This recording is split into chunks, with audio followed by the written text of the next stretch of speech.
Everything you need to know about umbilical hernias in dogs. Subscribe to our channel and click the notification bell to stay updated on videos like this. Umbilical hernia in dogs is a condition that creates a noticeable squishy protrusion in your dog's belly bottom. This condition results from the incomplete closure of the umbilical ring when the dog was born. Sometimes it can heal on its own, but in other cases, it will require a surgical operation. After birth, the umbilical cord will fall off on its own and the umbilicus should close up without any issue. When the umbilicus fails to heal and close, a protrusion of the abdominal lining, organs or fat against the skin can occur, pushing out the navel area. This creates the unnatural bulge that can be minor or, depending on the circumstances, life-threatening. If your beloved pup has a bulging belly button, your main concern is probably going to be whether or not an umbilical hernia is dangerous or not. To answer this, we must first look at the different types of umbilical hernias. After all, this is a condition that can crop up due to a diverse range of factors, which we will touch base on later. A large or irreducible umbilical hernia is the most serious type, and the name pretty much says it all. This is where a loop of the intestine slips through an opening in the abdominal cavity and becomes stuck, pushing against the navel. An irreducible hernia can result in strangulation or organ damage, in which case blood flow is blocked off from tissue. It's rare but potentially life-threatening. Emergency surgery is required immediately. A reducible umbilical hernia is a smaller tear where the intestine cannot pass through. This type is less alarming, often resulting in minor swelling around the navel area. The size of the swelling varies, and in some cases will come and go on its own. In most cases, it can be left untreated with the affected pup going on to live a normal life without pain. What causes umbilical hernia in dogs? The majority of umbilical hernia cases result from a malfunction during the healing process after the umbilical cord shrivels and falls off following the birth. The reason for this is unknown. Umbilical hernias are the most common type affecting newborn puppies. There are three main ways in which this congenital hernia will develop. Number 1. The puppy was born with the umbilical hernia. Number 2. The hernia developed due to a spontaneous issue during early development. Number 3. It is hereditary, passed from one of the parents to the puppy. Adult dogs can develop hernias as well. Unlike puppies, blunt force trauma is the main cause. If a dog gets hit by a car or receives a severe blow to the stomach, a rip in the abdominal wall can occur, causing the organs to push out or herniate. Disease and aging are also factors that cause hernias in adult dogs. Some purebred dogs are predisposed to umbilical hernias. Here are some of the breeds that are known to have umbilical hernias in their genetic makeup.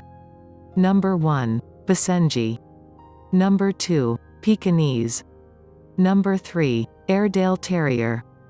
Remember, small umbilical hernias are usually nothing to worry about and will go away as the puppy matures.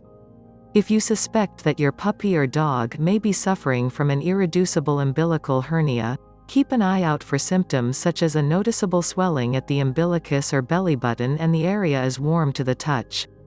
When you touch the area and your dog yelps or growls, it's obvious that it causes pain, so you should be concerned about that. Another thing is if your dog displays a lack of appetite or anorexia, as well as vomiting and depression. Make an appointment and visit your vet so you know what's the next course of action to help your dog. The size and contents of an umbilical hernia are the two main factors that will be considered by the veterinarian before treatment is determined. The vet will begin by asking questions about the symptoms you noticed, then your dog will undergo a physical examination. He or she will gently push the organs that have fallen out of the abdominal cavity back inside. This is imperative in order to determine how large of a tear they are dealing with. If a loop of the intestine has fallen through, this means that the tear is large. Your dog is at risk of strangulation, and the tear needs to be repaired immediately via surgery. If the hernia is large, the vet might use an abdominal radiograph to better diagnose whether or not it is strangled. In order to determine the size of a hernia, the vet may suggest an abdominal ultrasound. How is an umbilical hernia in dogs treated? If an umbilical hernia is small, treatment is not necessary. Your dog is not in pain and the tear is so tiny that the intestine, fat or other organs can't pass through. The best course of action is to wait and watch, especially if you have a puppy. Usually, the hernia will go away on its own by the time the pup is 6 months old. If not, consult your vet. If you're dealing with a large hernia, surgery is required to avoid strangulation. Luckily, this is not a complicated surgery. The vet will make an incision in the hernial sac and push the contents back into the abdominal cavity. Hernia border tissue is removed and the opening in the abdominal cavity is sealed. If your pup needs to be spayed or neutered, inquire about having the umbilical hernia repaired at the same time. It is common to do this since the dog will already be under anesthesia. There are no home remedies to cure an umbilical hernia. But, if you are confident that your essential oil collection has the healing powers to make your dog's umbilical hernia naturally disappear, please note that home remedies should not be undertaken until you have had your fur baby examined by a vet. Umbilical hernias in dogs can be scary, but in truth, the surgery is standard procedure with optimistic results. You can expect your dog to make a full recovery and go on to live a normal life. Of course, the risk of complications is present with any type of surgery. When you bring your dog home, follow the vet's care instructions carefully, not missing a day of medication, if it is prescribed. Prepare your dog's crate or bed so she has a comfortable, familiar space to rest and heal. If you have other pets, keep them separated for the time being to reduce physical strain and stress. Avoid any type of physical activity for at least 10 days. Take your dog outside for toilet breaks, but keep her on a leash. She should not run around or jump in her fragile state. Your dog's stomach will be sensitive after surgery. She might vomit from eating straight away or she might not have an appetite at all. This is normal as her body stabilizes after surgery. If she is vomiting, do not feed her for a day. The most important factor is to carefully monitor the abdominal area and your dog's behavior for signs of an adverse reaction to the surgery. During the first few days of recovery, obviously your dog won't be her usual self. If she displays signs of exhaustion, coughing, lack of coordination or whimpering, know that this is normal because she is feeling uncomfortable from the surgery. Seek medical attention for your pup if there's no progress during recovery and if there are problems with the incision or infection. This can include redness, swelling or abnormal discharge. It's also an emergency if the sutures are not holding the incision together or it is falling apart, and in extreme cases, the intestines fall through again, pushing through the incision. How much does it cost to fix or treat umbilical hernia in dogs?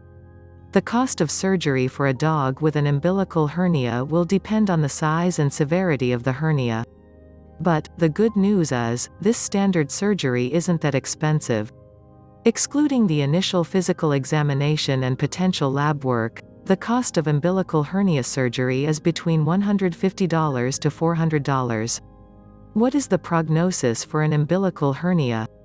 Umbilical hernias are considered to be a mild health issue unless strangulation is diagnosed. If the hernia is small, your dog will be just fine. You'll only need to keep an eye on the navel swelling and know what symptoms to look for if medical attention is needed. After surgery, recurrent umbilical hernias in dogs is extremely rare. If symptoms surface again, take your dog to the vet for further treatment. A survey undertaken by veterinarians concluded with 90% agreeing that umbilical hernias in purebred dogs are inherited. There are mixed attitudes towards breeding dogs with a predisposition to the condition. Some believe that you should not breed the affected dog to stop the passing on of the hernia gene to future generations. Also, there is fear surrounding a pregnant dog with an umbilical hernia. Professionals argue that weight bearing down on the abdominal tier from a growing uterus can cause the tear to stretch out and become irreducible. Others simply do not see it as a major issue, especially since umbilical hernias can occur spontaneously with no known cause. The American Kennel Club allows purebred dogs to perform in shows with no fault given in regards to the hernia. If you are worried about purchasing a puppy with an umbilical hernia, the best preventative measure you can take is to check with the breeder. Ask about the medical history of the parents to see if hernias are present in the gene pool. Note that this will only rule out congenital hernias, but it doesn't mean your dog can't still develop one due to healing malfunction or disease. If you find this video helpful, share this to your family and friends and make sure to subscribe and get notified for latest updates. Thanks for watching.